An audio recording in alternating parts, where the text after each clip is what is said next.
Tom Boyer, Chalk Creek Boars, talking about how to trim a goat's feet. The most important part, or one of the most important parts in trimming a goat's feet, is adequately securing the goat so that either you or the goat doesn't get hurt in the process. This stand is a great way to do that. You can run them up the alley, run them through here, open the door, and be able to trim the feet. And you can open the door from either side. This system works well if you have a large number of goats.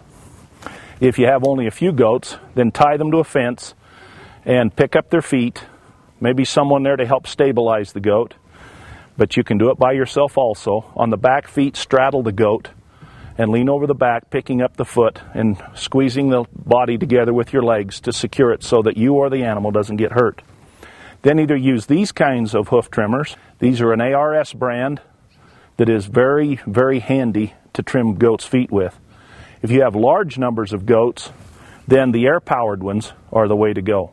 One of the key parts in actually trimming the goat's feet is to make sure that it's level from the heel of the hoof out to the toe.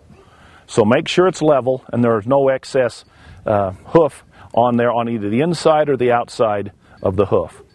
The other thing to keep in mind is that if you run your goats on hard surfaces where there's a lot of sand, rocks, gravel, hard top, those kinds of things, often the goat will trim their own feet and you'll never need to trim their feet. If they're in a soft pasture or in snow, in soft areas, in a barn, then their feet will grow, and particularly if you have them on a real high protein ration, their feet will grow and you'll need to trim them quite regularly.